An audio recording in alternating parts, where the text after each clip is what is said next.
So in this slide, we know that the basic governing equation for convection heat transfer is Newton's law of cooling, right? So it is given as Q is equal to HA. H is heat transfer coefficient, watts per meter square degree Celsius. A surface area, T is surface temperature, Tf fluid temperature. So this is the basic Newton's law of cooling equation. Now the surrounding, there are two types of conversion, as I said you before.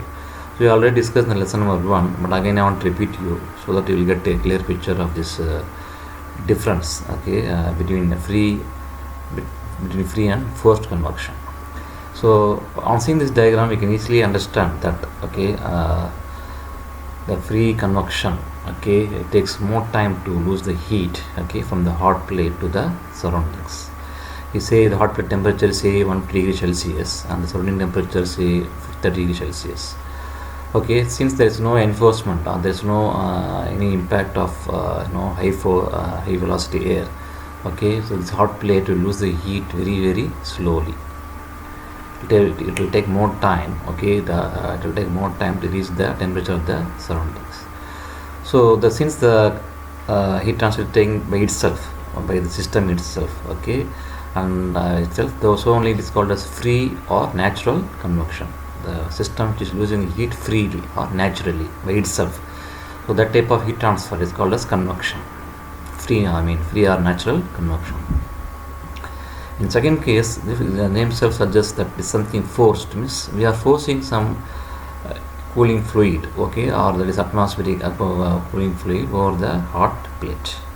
So here in the second case, in forced convection, blower is being placed. If the blower is forcing air at a high velocity, so this hot plate will lose the heat very fast. So within no time, or within within no time, or less time, the hot plate will lose the heat to the surroundings quickly. But in case of free convection, it will take more time. But in case of forced convection, it will take very less time. So that within, say, for forced convection, say 10 minutes, within 10 minutes or 15 minutes, this hot plate will lose the heat very fast, and it will reach the temperature of the surrounding, say 30 degree Celsius. Whereas in the free convection is the same, assume this same diagram, same dimension of hot plate, the in free conversion, the hot plate will take more time because there is no enforcement of air. So since losing heat naturally or freely, it will take more time to lose the heat to reach the temperature of 30 degree Celsius. This is a small comparison between a free convection and forced convection. Of course, in each cases, the formula to find the Q is using this formula HA Ts minus Tf. So assume Ts is here 150 and Tf in both the cases 30, and the area, if I give 5 meter, here 10 meter, here 5 meter, all things will be same for the both cases, but the H will not be same, right? You have to agree, because if it is same, then they will get the same value of Q, so it is not possible. So only H is called as a variable quantity, or is not a constant quantity. It depends upon many factors that we are going to see in the next slide. So why heat transfer coefficient H is not a constant quantity, or otherwise why heat transfer coefficient is a variable quantity? Because of the nature of fluid flow, either it's laminar or turbulent. So the flow of the cooling fluid, the velocity, we discussed in the previous slide. So the velocity of the cooling fluid, or air or some other gas, which is made to impact on particular system to lose the heat. So the force movement, that is termed as velocity. So that velocity or the main factor which makes the H as a variable quantity, or as not a constant quantity. So nature of fluid flow, either it should be laminar or turbulent. So laminar means basically it's a low velocity fluid flow. Turbulent means high velocity fluid flow. Second fact is that size and shape of the surface. Even the size and shape of the surface, which is liberating heat, that is also a fact which makes a H is here not a constant quantity. Size and shape of the surface, the hot plate surface, something like that. Third one is the thermodynamic and transport properties of fluid flow. the example like viscosity, density, specific heat of the cooling fluid. So when the cooling fluid is being impact on a particular hot system, so that cooling fluid will, I mean the properties will change in accordance with the temperature conditions, right? So because that fact also, okay, the value of H will differ, okay, from free and forced convection. Last one is because of existing thermal conditions of atmosphere such as pressure and temperature. Okay, this is also one other condition because the pressure and temperature is not constant all over the globe, right, all over the world. So because these reasons, the H is basically considered as a variable quantity, or otherwise it's a not constant quantity. Now the thing is that how to find the value of H, that we are going to see in the next slide. Then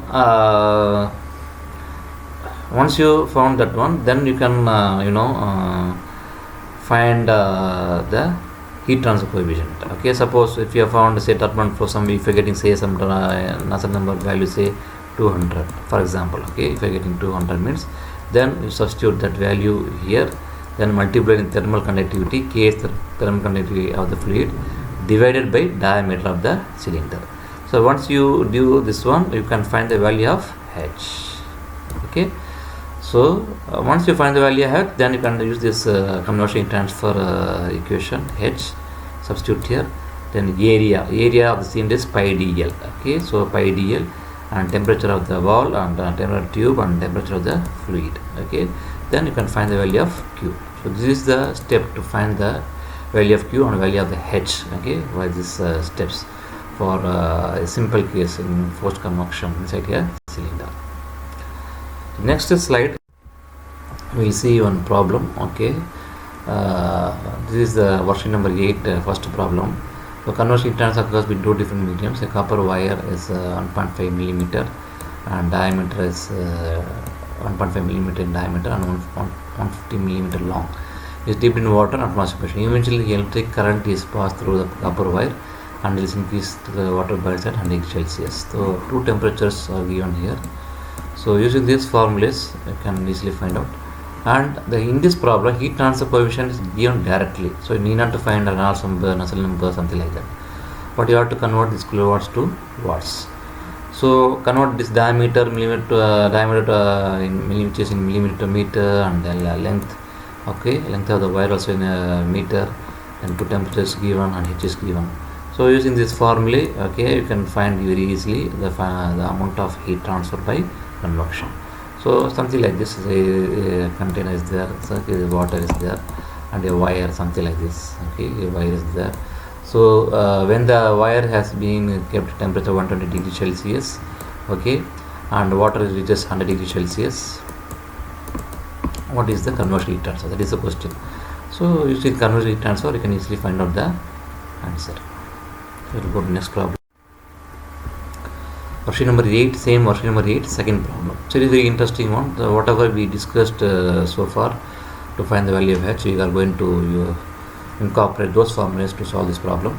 So convection transfer plays a vital role in fluid flows in pipes. Non-dimensional numbers are required to determine the heat transfer in the pipes. In a cylindrical tube, water flows inside a tube. So it is cylinder. So 45 millimeter diameter and 3.2 meter long at a velocity of 0.7. That is u. That is u is given here. Okay, velocity is u. So 0.78 meter per second. Determine the heat transfer coefficient, that is H, and rate of heat transfer, and Q. Okay, if the mean water temperature is 50 and the water, so two temperatures given, so the TS and TF is given. And for water, the values also is given. K, thermal conductivity 0.66, kinematic viscosity is given. Okay, 0.478 10 to minus 6, and Prandtl number here 2.9. The Prandtl number value is given directly. So you need not to find that formula, Prandtl number receiving mu c b by k. So Prandtl number directly is given. Okay. So how to find the things? So see here, the data are mentioned here. The given data are here. So everything is here.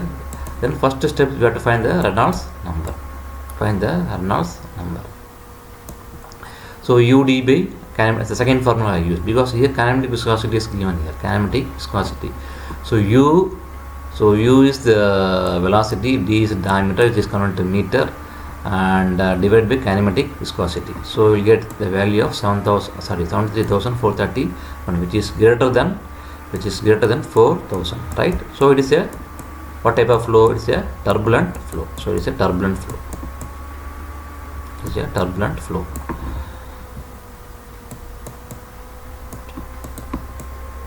Turbulent flow. So we are using the turbulent flow equation for Nusselt number. Say the Nusselt number. So we know 0.02 is constant. Like Reynolds number, the same value. Okay, we have to substitute here, and Prandtl number is given here. So Prandtl number value substitute here. Raise the power 0.4, raise the power here 0.8. So we'll get the value of Nusselt number. So now here directly I wrote here as a form Nusselt number form. So we can find the value of H. Okay. So how to find the value of H? Okay, then we can find the value of Q. Okay, because you have to be very careful while solving the problems. So here maybe you may confuse, but Nusselt number is equal to this one. So this Nusselt number can be written as like this also. Okay, you can see the formula before slide, the previous slide. Okay, so if I'm here, I can write a Nusselt number as H d by K.